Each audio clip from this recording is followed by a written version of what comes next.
Madam President, last night, for the second time in a month, Democrats objected to a bill to ban infanticide.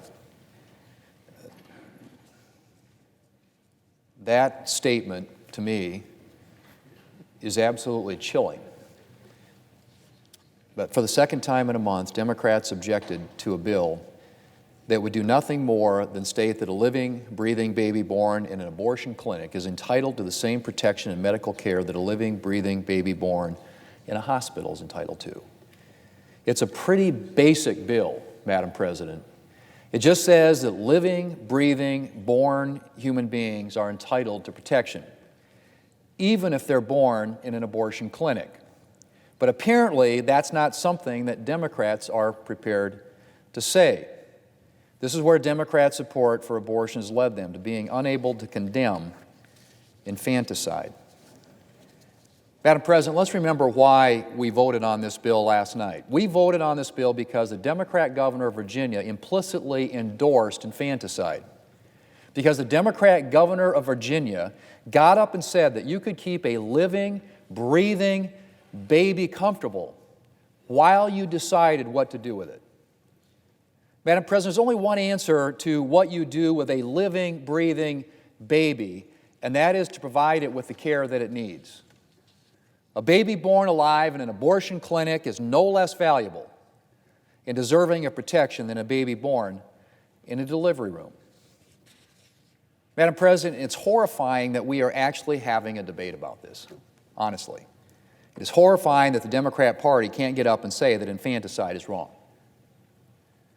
My Democrat colleagues like to talk about protecting the vulnerable, but how can they claim to care about helping those in need if they harden their hearts toward the most vulnerable among us? If they're willing to deny living, breathing babies basic medical care?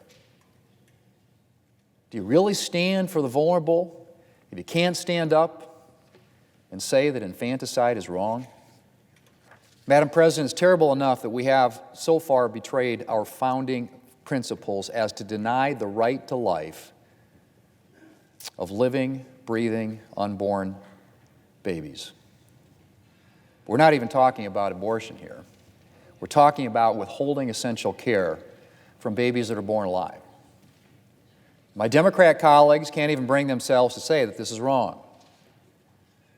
Madam President, I would say to my Democrat colleagues, do you really want to be the party of Governor Northam? Do you really want to be the party of infanticide? The American people don't agree with the Democrat Party on abortion and on infanticide. Most Americans believe that babies born alive after an abortion should be provided with medical care. And most Americans think there should be at least some limits on abortion. In fact, most countries in the world think there should be some limits on abortion. The United States is just one of a tiny handful of countries that allow elective abortion past 20 weeks of pregnancy. Among the others on that list are China and North Korea. Not exactly the company that we want to be keeping when it comes to protecting human rights. A recent poll found that 71% of Americans oppose abortion after 20 weeks of pregnancy. And yet the Democrat Party is aggressively embracing an agenda of zero restrictions on abortion, ever up to, and now apparently after, the moment of birth. Madam President, I hope last night is not the last time that we vote on the Born Alive Abortion Survivors Protection Act. And I hope that my Democrat colleagues have a chance to recast their votes. And I hope that next time they'll decide to vote against infanticide. I hope that next time they can affirm what should be a basic, foundational principle, and that is that every baby, wherever he or she is born, deserves to be protected. Madam President, I yield the floor.